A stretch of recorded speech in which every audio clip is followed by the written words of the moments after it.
Hello everybody, welcome back to the Climate Action Stage. I'm very pleased to introduce David Way, who is the Managing Director for Climate and Nature at BSR. He's going to be introducing the rest of his panel for this discussion today. Thank you, David.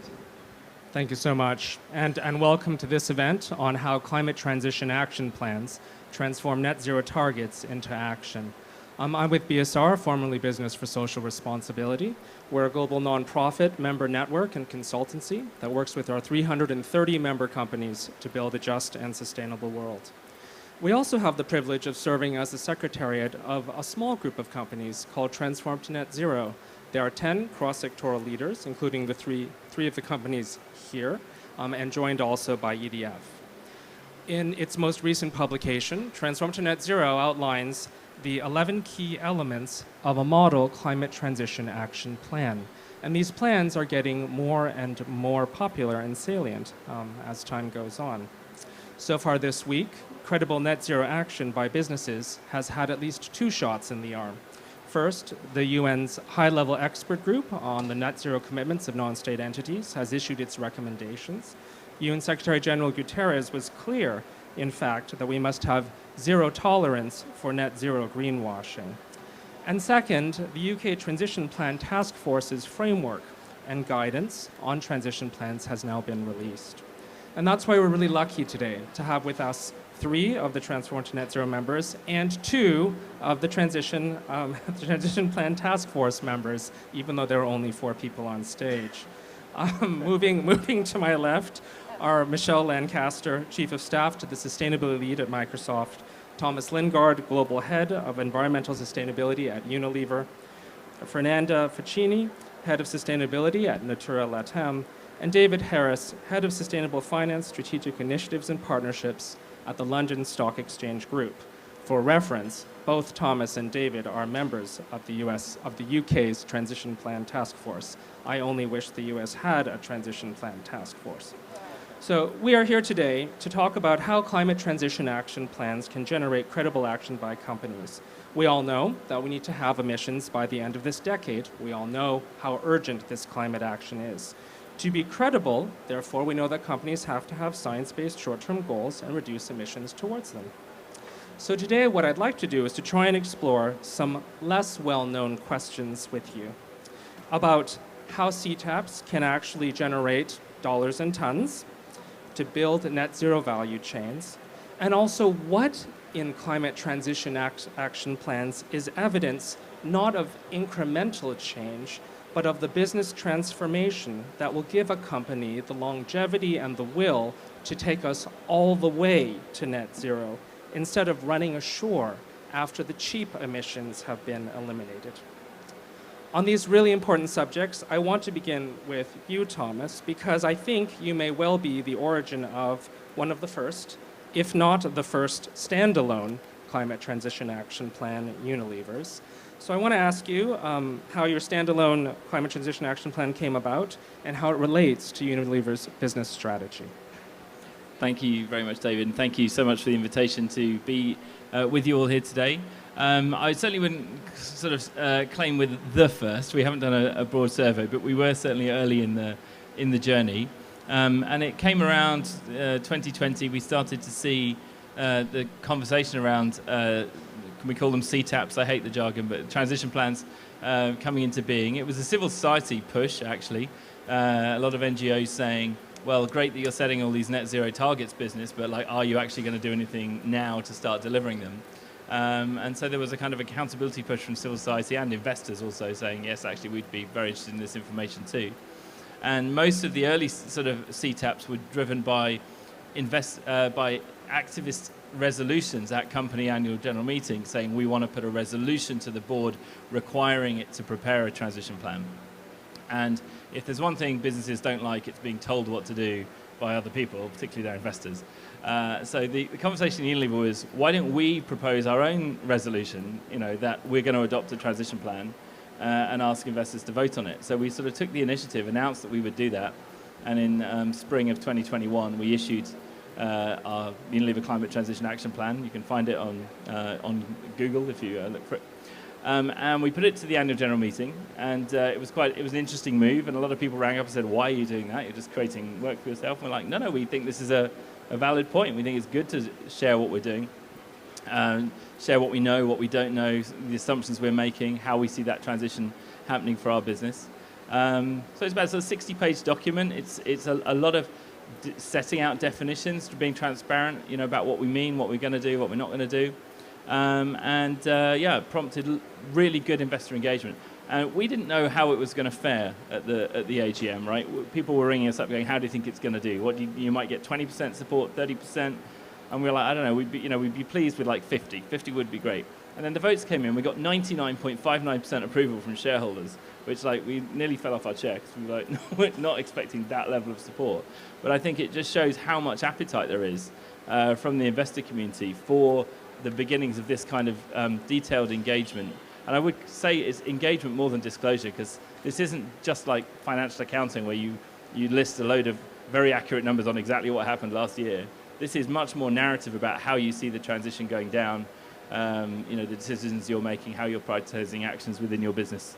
So that's what happened. Now we have a CTAP, and now we're very busy trying to implement it. 99.6% is nothing to scoff at. Can I ask if you to pick out a few parts of your CTAP that you believe point to business transformation that will give Unilever longevity towards net zero? Yeah, so we would chunk our CTAP up into kind of 5 key elements. There are sort of four that we talk about as our sort of onion model, if you imagine the concentric sort of layers of an onion. We talk about what we're going to do in our operations in terms of our factories, in offices and labs, mostly power and refrigeration emissions. We talk about our value chain, which is obviously the lion's share of our emissions overall. We talk separately about our products and brands. So we're a very heavily brand-centric company, and we want to try and encourage the leaders of our different business divisions to think not only about assuming that the business is the same, but we slightly decarbonise, but what element of portfolio transformation might there be over the journey? What sort of things do we have to think about at a brand level to activate? And crucially, a kind of outer layer around our wider influence in society, and that's where groups like BSR and Tons come in, because we think we're just not going to get there without really sustained engagement in shifting the public policy framework, shifting how value chains and other companies are thinking about this. So we put a lot of emphasis on that. And then additionally, we have a kind of layer around governance and accountability, where we set out how we're going to refresh the transition plan over time, how we're going to govern it through the internal board processes and the committees below that. So we're quite specific about how this will be run internally.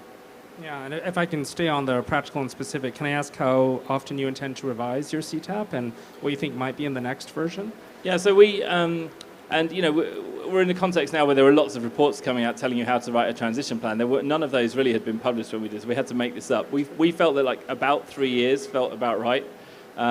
You've got to have it short term enough that it makes sense, and it's not something that people can kick into the long grass. So you need targets in the sort of short term, but every year it's a lot of work to do this properly. So it's a bit of kind of set the course and then review on a 3-yearly cycle. And a lot of the guidance seems to be coming around, in line with that. Super. I want to turn now to Michelle. Michelle, what about for Microsoft? What is in your operating system, pun intended, as a company that will help you keep going forward towards net zero through the ups and downs, even after the low-hanging fruit is picked? Yeah, and I think I'll start by picking up where Thomas led. Our operating model and even our report follows much those same categories, because like any good company in sustainability, we upcycled some content. And we think about the theory of change the same way in terms of operation, supply chain, our products and services, and then our wider ecosystem, which for us also includes $1 billion innovation fund. So we think about how do we actually make markets and drive markets. And for Microsoft, that started out with putting a PC on every desk. This is actually really core to our DNA, but I think that is the key to your answer, David. It is not enough to have a plan. You have to have the political will and the engagement of the entire company to support that plan. And I think about this all the time, is that climate change is really systems change, which means every system has to change. Businesses are nothing if not a system or a node of that. And so that transition is both how are you going to change your business, but how do you embed it into your business across all of those sectors. So I think there are a lot of ways that we thought about not just how we wrote the plan, but how we involved the rest of the company in crowdsourcing and ideas. and then really making them accountable for that. We had an unfair head start. We've had an internal carbon price since 2012, so we had already had a lovely relationship with all of our business units as we took actual money out of their P&L every year based on their carbon emissions. And so we were actually able to use that governance and accountability mechanism to start to make the correlation between cost and carbon. And then once that was there, it was really easy to actually make the next leap, which I think is really critical, is that it's not a CSR issue. We went from compliance to risk to opportunity. And now the entire business at Microsoft understands that if we do a good job of addressing this, it does all of the things that marketers love: brand love, consumer interest. Hopefully you will enjoy your Surface device a little bit more. We're not making phones anymore, don't worry about that. The devices, though, spot on. But it really is, how do you get your company comfortable for when your first blip in the radar happens? And we got to experience that firsthand. I am responsible for our first 2 sustainability reports at Microsoft, and we had that fun. I was at Glasgow at COP last year when I got the phone call, and they said, you might want to step out of your panel because it appears our Scope 3 emissions are up 23%. That is not what you want to hear in your second year on a journey towards carbon negative, that you're off course, and you're off course by an order of magnitude. But I think in a lot of companies, if you're new in that and you don't have that governance model and that accountability and that understanding of opportunity, that looks like risk. And companies do not like risk. They want to push that down. We looked at it as an opportunity to have a larger conversation about methodology. Spend-based methodology in Scope 3 is the devil, and I'm happy to talk about that for a much longer period of time later. But it really prompted a conversation about how do we collect data, how do we make and manufacture our devices, and at the end we had the full support of Satya Nadella, our Chief Marketing Officer, and Brad Smith to not only include that in the report, to make that the lead. That was the headline that we went out and drove and said, really, Scope 3 accounting is hard. And so I think having the action plan is helpful, but you need to have the buy-in to do that. I think there is just a lot of work that needs to go into both translating those pieces and getting that will engaged, but then really making sure that you have champions that are in it for the long term and not judging it on a quarter-by-quarter basis, which is just hard in business, but it's really important. Yeah. You just used a term, a blip in the radar, and I'm sure many companies, as they start implementing their CTAPs en route to net zero, are going to face those blips. Can I ask you how you think Microsoft has built resilience to failure, and how that might even be factored into plans? Well, I did already mention Microsoft phones, so that might be part of it. Those of you that remember Zoom, remember we don't always get everything right the first time. But I think, again, we have a little bit of an unfair advantage. We're a technology company. So we're used to going fast. We're used to understanding the market. We're understanding how to fail fast and how to use that as learning and not as a failure. And that is exactly how we took on that Scope 3 challenge. So I think, did we teach that? No. I think Satya actually brings a lot of that. We talk about growth mindset all the time. If you come to Redmond ever, you will hear 3 things. You'll hear growth mindset, you'll hear digital transformation, and you will hear fail fast. And so that's just core to kind of our DNA. But I do think it's also taking the long game. I think we had already started convincing people that this is not something that is going to happen on a quarterly basis. It's not going to happen on a linear process either. I think the term of art that we coined last year was progress will be lumpy. And I think that fought to keep that word in because I like it better than blip in the radar. But it is going to be lumpy. These are not hockey stick curves. Every company is going to do this differently. The standards are changing, the data is changing, the reporting is changing, and every day that we get better, sometimes it's going to mean that the data shows that we actually didn't understand how bad it was beforehand. And so that's where we have another unfair advantage. We're a data-driven company, and so we don't see those things as problems. We see that as a diagnostic tool that we use every day in our business to get better. You're absolutely right. There will be no more blips. There will be lumpy progress on the long game. Like oatmeal progress. And I think here you're pointing to a length of game, the timescales question, that is one that, for the past couple of years, the Climate Committee has really wrestled with ever since Mark Carney coined the term the tragedy of the horizon. And I was just curious, I'm actually going to ask the other 3 panelists whether or not there are any views, on how climate transition action plans can help situate folks into the long game, where there is going to be lumpy progress and not just look quarter by quarter. Any thoughts? Maybe I can give a bit of view from, I guess, the financial sector, where obviously we're looking at corporate transition plans, and you've obviously seen the kind of big announcements in terms of kind of GFANs and the 130 trillion of assets under management and finance, where they're looking to try and we're looking to try and integrate net zero and transition plans into every financial decision. Well, so there is this big expectation here, but there's also, I think, an appreciation that this is a learning process, and that actually, when it comes to there is an expectation that climate reporting needs to be there. It should be there already, but transition plans and how you get to net zero is still emerging, and there's even across the financial community, there's different ways of assessing and trying to measure that and understand what is good enough. And I think at the moment, I think it's still quite exploratory. And as Tom said, the financial sector is very appreciative when companies are putting their transition plan up to vote. And I should say also, we're at London Stock Exchange Group is a listed company in our own right, so we also put our transition plan up for a vote. We need to kind of practice what we preach. But I think as we go forward, that's going to get a bit tougher, and there's going to be a lot more scrutiny around how you set those targets. Are they stretching enough? How are you doing against them? Are you delivering against them? But at the moment, you need to start thinking this through and working it through. Yeah, very, very good. Do you mind if I just ask David as a follow-on what you think of the 99.6 result at Unilever? Do you have any thoughts? It's higher than ours. We got 97, so so you beat us. I'm sorry, you also had 97. We were 97. Okay, all right. Well, it's a real competition then, and I I think. should say, actually, to be fair, ours wasn't, and I'll be honest, ours was not brilliant. In fact, it got some big gaps. We focused very much on the easy stuff, like the operational emissions, rather than how we're building this. We focused on the easier stuff, our kind of operational emissions, but much less on, we were much lighter touch on how we're going to building this into the analytics, the indexes, the data, how we operate as an exchange as well. So, it's again also a journey, and next time round we expect to put a lot more, kind of details. I was going to say meat on the bone, but more tofu on the in the veggie burger. Around, so we'll provide more detail as we go along. Very good. Let me turn to Fernanda next and ask again about, if in your case, the DNA. I seem to always be picking nouns that relate to the companies, but the DNA of Natura & Co. You're the only B Corp here, for example. Can you describe some of the advantages that might give you? Yes. Good afternoon for everybody. It's very good, important for us as a Brazilian company to be here working about that.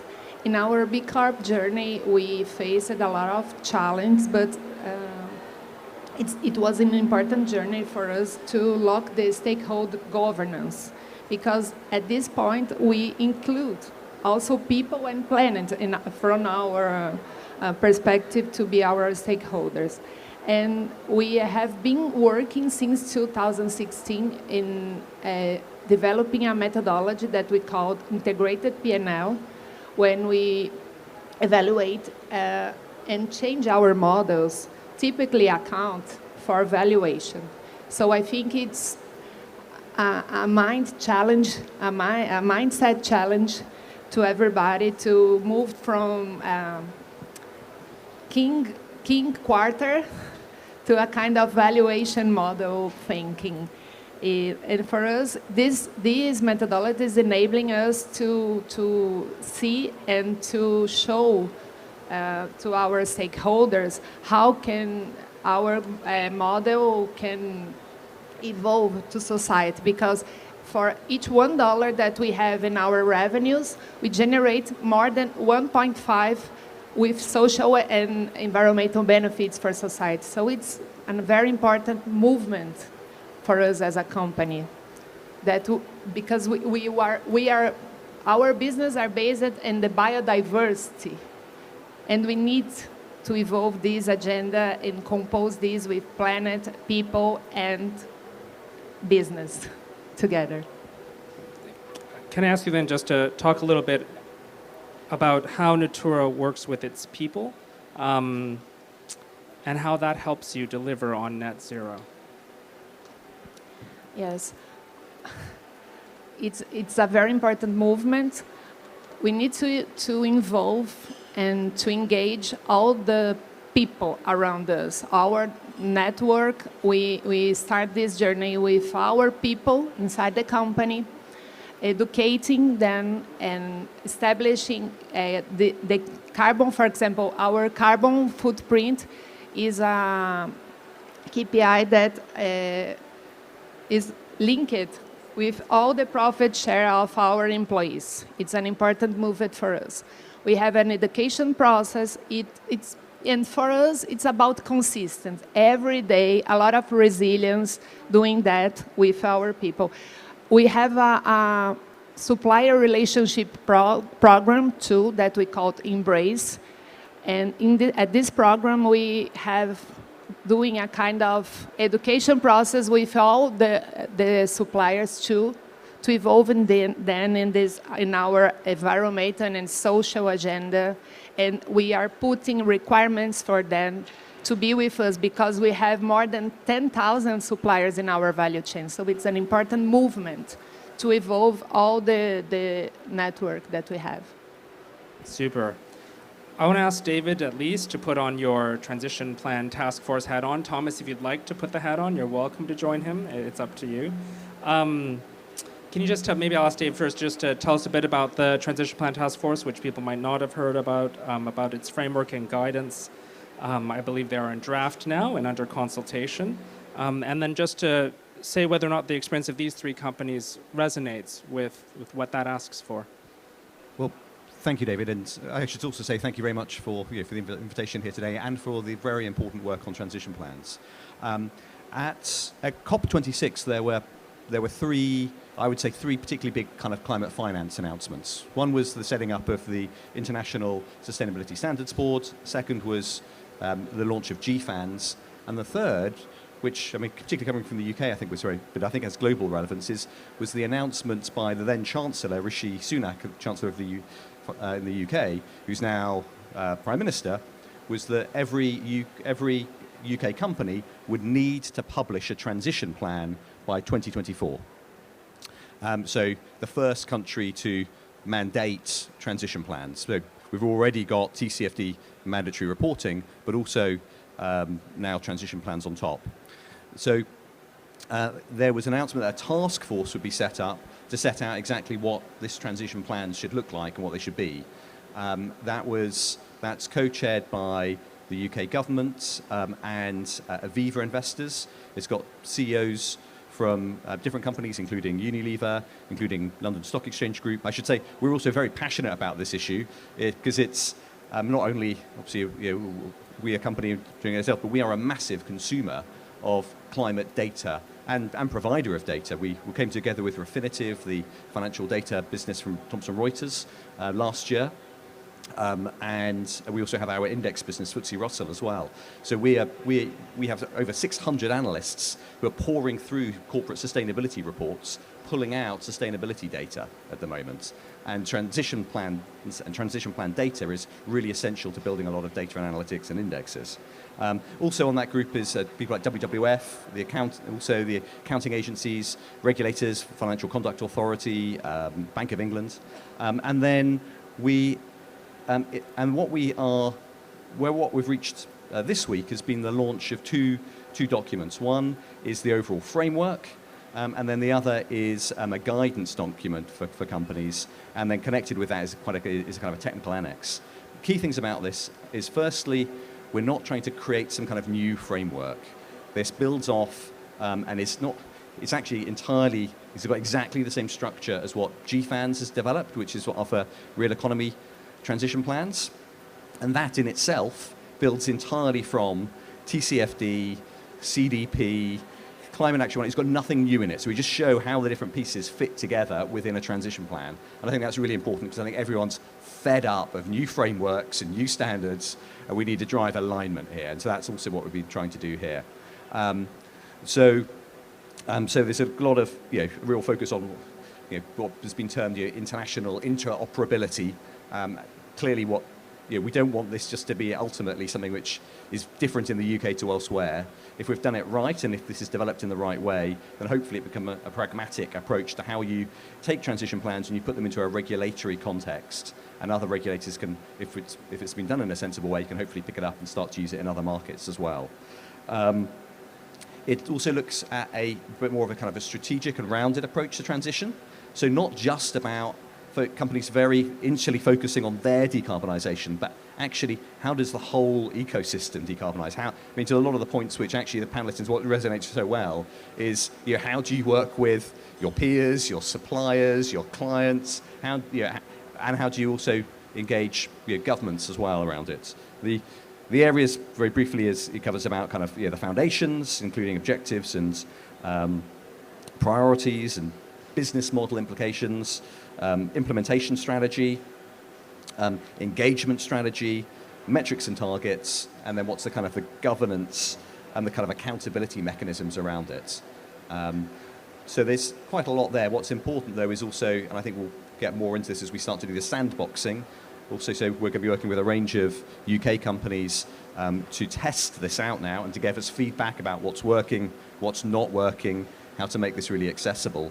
But also any companies around the world who look at it and use it, we're also very keen for feedback. And there's also kind of an online consultation for those who are looking at the framework and saying, well, we think this works, or this really is not so relevant or not helpful, or it's all too complex, you need to boil it down. Your feedback will be really helpful. So if that's... Do you mind then if I ask you where you think all of this is going? Do you think we're headed to a world where CTAPs are universal, not only in the UK, for example, with international interoperability and disclosed across global jurisdictions? I think it's absolutely essential. And I should say also, so we've just come out earlier this year, and I think it's a bit unusual for an organisation like us to do it, but we've said, right, we want every government in the world to mandate, firstly, climate reporting based on TCFD by 2025. Secondly, green revenue reporting, companies to break out revenues associated with products and services that provide solutions, and set out why you think they are.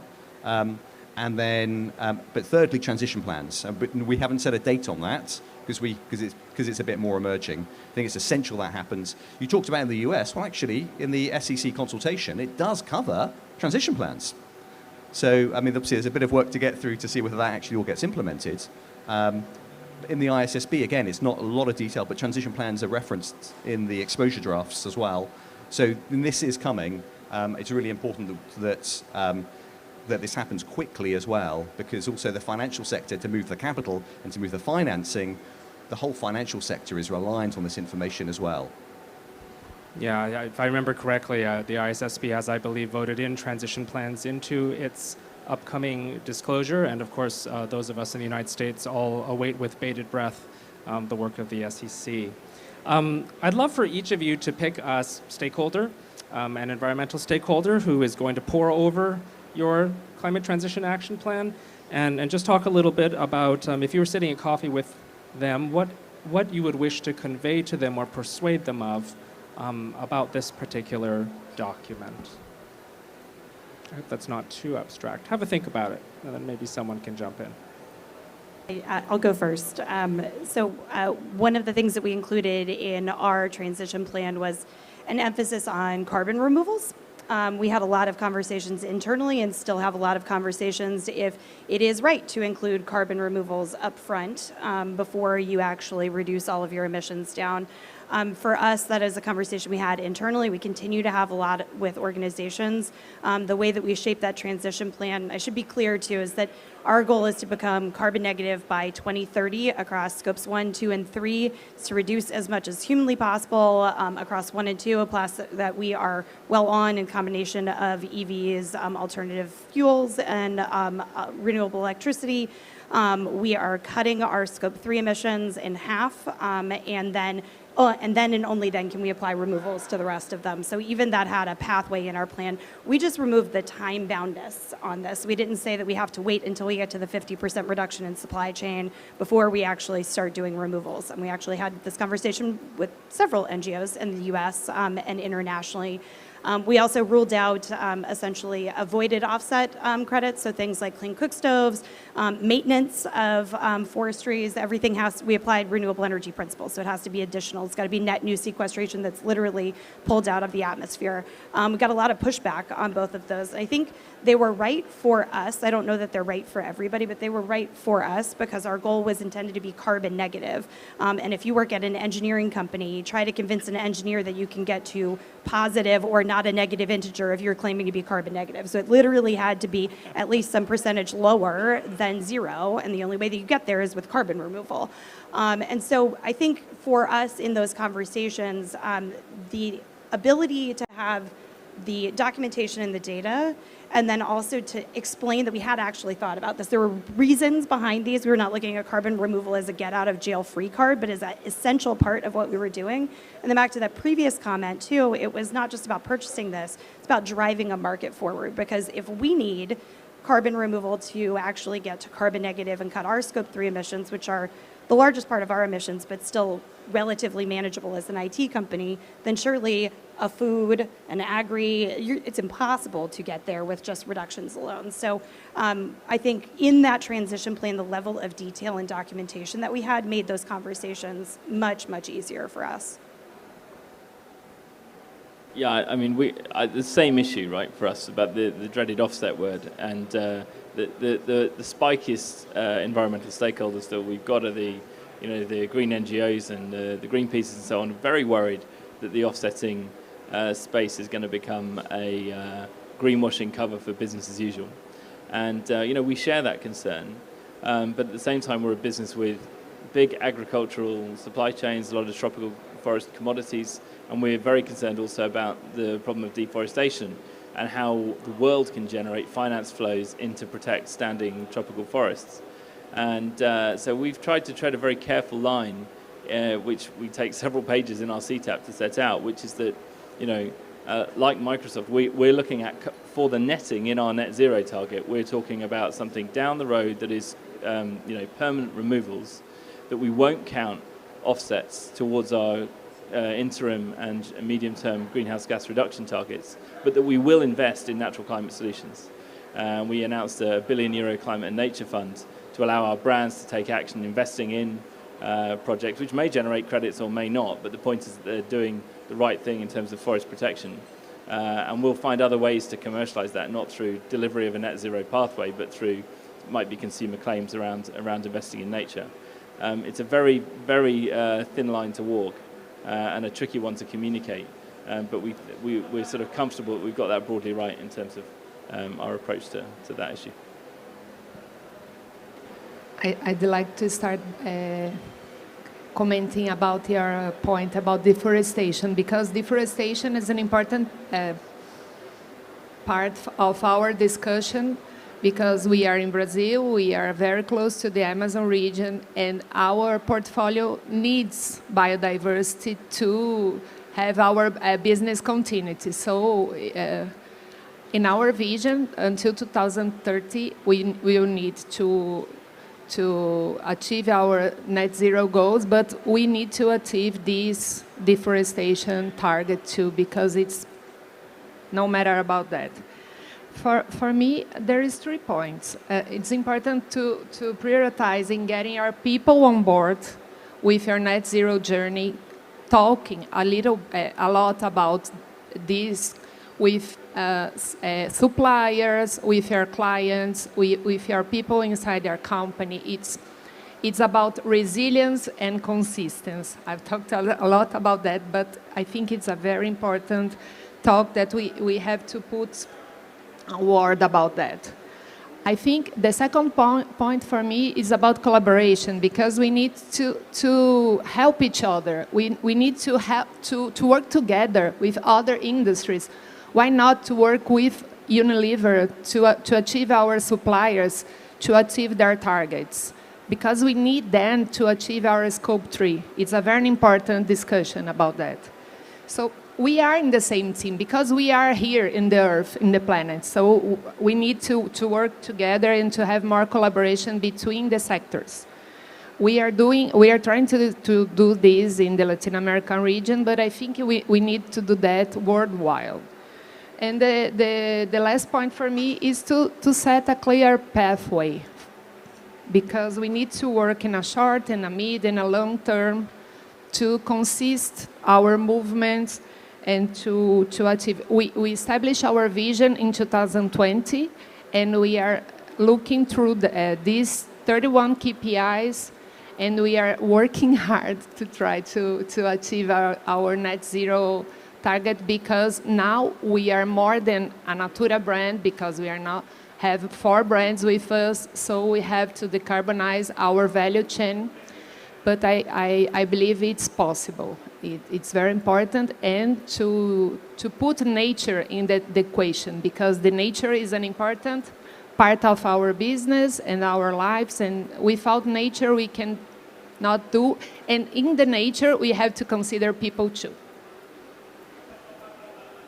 I think, so for us, yeah, in some ways the easier bit is actually our Scope 1, Scope 2 and Scope 3 emissions, which is how we, for example, for us Scope 3 is about engaging our suppliers and getting them to set net zero targets, as sure for the others. But there's this complex part for us, because we're a financial sector, but we're not a bank, we're not an asset manager, we're not actually directly financing this stuff, but we are enabling it, we're enabling others in the financial sector through the exchange, through the data and the analytics. So through Refinitiv, we have kind of icon terminals. We provide a lot of the data analytics that the bankers and the finance sector are consuming.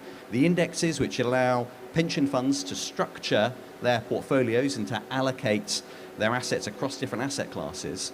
So the real question for us, and where we have real impact, is how we build this into these products and services as normal. And so that's the critical thing. Really, how do we enable the financial sector to act? And also, how do we work with our peers to try and drive some of the things we need to see, some of the obstacles? And there is this big obstacle around data. And I've been talking about this. In some ways, I'm bored talking about it. I'm sure everyone's bored of data. But it's, okay.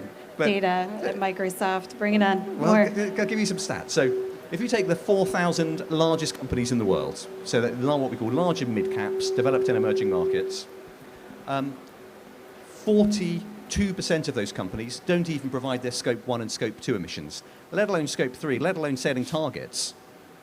And so so we're all forced to actually kind of have to estimate missing data. So we and our peers have to do that. We produced a report earlier this year called Mind the Gap, bringing clarity to carbon emissions data, which showed all the different ways that you can estimate carbon emissions data. And it showed that that for 70% of the estimates, the differences between the different estimate approaches is over 100%. These estimates are just really no good to build these kinds of financial transition around. So what we need to see is much better data from companies to enable all of this to happen. And we also need to work collectively. So there's an announcement actually today. We, together with also all of the other data players, have formed this another beautiful acronym, the Net Zero Public Data Utility. And the idea is freely available climate data. So it's be on a platform. It's got the CEOs of all of the major data players on it. And the idea is that, and it was also coming together with CDP as well, so it's not kind of replicating. But for quantitative data, for carbon emissions and for targets, we're issuing an RFP and the white paper today. Yeah, this will be like free and available data, and hopefully should also mean a consistency between the different providers. But yeah, it requires all of us to work, I guess, collaboratively with peers in the market to help try and overcome some of this. Well, I want to say I love the idea of a public data utility. I hate the idea of adding NZPDU to the list of climate acronyms and that everyone has to keep track of. We have about 5 minutes left. I'd love to leave that for audience questions. And is that already a hand up? That's all right. It's one. So first over to the back, and then we'll come up to you, sir. So if you could go ahead. Hi, everyone. Thanks for the beautiful presentation. My name is Islam. I'm a nutritionist, and therefore I'm very concerned about biodiversity and the risk that it's facing at the moment globally in Brazil or other places like in Italy, where every meter square is putting something at risk if you don't look after the climate problems. So I was wondering, what would you say we can do under the point of view of health to optimize health and by enforcing the food production chain? Let's say we are actually producing mainly 3 crops: maize, corn, and wheat, and those are having huge and a huge impact on the land usage and the biodiversity. Should that be taken into consideration? Because we are made of bacteria. We depend on diversity for our health, for our physical and mental health, our development. So should our health and the health of the planet be included within the transformation plan? I'm going to turn it over to Fernanda first, and then Thomas if he wants to add. Okay. In our experience for Natura, we are trying, for example, evolving our supplier for palm tree to an agroforest system, because at that space we will have a lot of, how can I say, a lot of species in the same space, and this kind of interaction would be much better for us. So we are working hard in the same space. We are trying to developing our carbon projects to offset our emissions. So it's a very important project for us because it will help the planet, and the palm tree is a very important part of our supply chain. So I think it will be a case for the world. Is it working? Yeah, I mean, absolutely. I mean, we absolutely think that where there are nature-related aspects to the net zero transition, that they should be included within the climate transition plan. But more broadly than in the CTAPs, we're obviously here at COP27, but there's another COP coming up in Montreal, COP15. We're working very actively with groups like Business for Nature on that, who are looking to advocate for, very high ambition, nature-positive goals in the global framework. For a big reform of environmentally harmful subsidies, because a lot of this stuff happens because it's cheaper to do the wrong thing than the right thing. And also we can see the kind of disclosure that we've seen on climate coming on nature. So we think that mandatory disclosure on nature-related impacts is coming, and we're supporting the advocacy calls for that. So what I'm going to do is I'll allow one more question, sir, yours, and then I will end on time, and then I will ask if you wish to speak to the speakers, maybe you can just hold outside there for a few minutes, and that's just to be respectful to the next group that's coming in. Go ahead, sir. Mustafa Sherbini. I am chief leader of initiative in Egypt and our world in Arab and Africa. This is climate ambassadors. This is pioneer initiative in this area. I need to ask one question, have two parts. The first one about Microsoft and all media, all the same technology, information technology.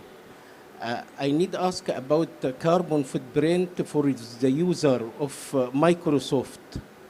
About user, not I'm ask about the Microsoft. I know all the world, the population 7 million. Is there right now, I think 4 million and 7% use internet. The carbon footprint each 1 minute, I think 4 gram carbon produce. What the question? What is the effort and what do Microsoft about the user for the carbon footprint? What is how we can produce this? How can reduce the emission? Sure. So second. Go ahead. Yep. Finish. Yep. Okay. Second question. Do you think this Paris Agreement, there is no any authority for all the country to reduce the to go to zero emission? How can to go to zero emission and there is no any authority for this authority can make liabilities and they can make law? Not only agreement and any country can withdraw after 2 years. How can to go the zero carbon if there is no good law or good make organization in United Nations, like council, like Security Council, have force to make to make each country have liabilities for this agreement. Sure. Thank you. Michelle, you I on the think the first one might be for me. And the second one, it's up to if anyone or I'll take it. Yeah, so at Microsoft, we're looking at the footprint of all of our services, and data centers and cloud solutions are a big piece of that. They're really, I'm going to try to keep it short. We have literally thousands of pages written on this that you can read, but we look at it in three ways. It's really fuel for our data centers, that's electricity. We think about the hardware that goes into our data centers that produce that, so servers, computers, et cetera. And then we think about software, both that we make and manufacture that runs on top of our cloud, and that also makes that cloud more efficient. So when it comes to our sort of fuel source to operate the cloud, and we're a cloud provider, not an internet provider, but from the cloud side, we are intending to be fully on renewable energy by 2025. That's a global representation. Not every data center has a renewable energy source next to it, but we're investing in those to make sure that anytime we bring in a data center, we bring in clean energy to that region that our data center and the local citizens would likely benefit from. Second part of that is hardware. So we don't make and produce the chips or the servers or even the server racks that go into our data centers. That's in our supply chain. That's a big part of the work that we have to bring down our supply chain emissions. So we spend a lot of time working with semiconductor companies like TSMC to reduce the carbon footprint of semiconductors. A lot of time with Intel and some of our other friends making chips. So how do we make the production of those, the operation, and then the end of life recycling of those much better? So we now own and operate 10 different essentially recycling centers for electronics inside our data centers that are now part of the business model. So it's fully circular. And the last part I mentioned is software. It's kind of our bread and butter. So it's both everything from how do we measure the carbon efficiency of software? Do you actually need 10 virtual machines to perform that algorithm, or do you just need one? And then we're using that software actually to use to gain efficiencies back in that operation. So for example, any of you that have devices that have Windows as the operating system, we just launched a carbon-aware Windows system. So just like you get a time of your update, you can now choose it for the most carbon-aware time. So when your grid is most likely to be greenest, there are a bunch of things that we're doing internally that you will never see that make that more efficient. So the dark screen, a number of things, including killing Clippy. That's a joke, sorry. It has no carbon benefits, but it's fun. So it's really, we're looking at holistically what it takes for us to make and produce that, what it takes for you to do that. All of that shows up in our scope 3. It's the biggest category that we have to deal with. So it's really all three of those pieces, software, hardware, and the fuel. All right. Before we go, does anyone want to make comment on the second question, or do you want to leave that to me? Okay. Yeah, I mean, look, there are those who say, yes, wouldn't it be great if we had the UN as a global government that could just make rules and then we'd all just do net zero and it would just happen. But you know, that's not the world we live in. And the theory of change, I think, that many of us are working to is, you know, you can get long-term signals from the legitimacy of the international process in the UN. Businesses then have to take that forward. We think businesses have to go first and create political space then for national leaders to then raise the standards in country, because they say, oh look, there are some big businesses in our country doing this, so actually we think everybody can, and we raise this floor. So it's a bit of a dance, a bit of a choreography of the international political action, the business leadership, civil society holding to account, and national government then legislating. It's not one or the other. You know, there are all kinds of utopias we could imagine, but we're stuck in the world that we're in. So. Better answer than I would have given. So if you could please all give our speakers a round of applause.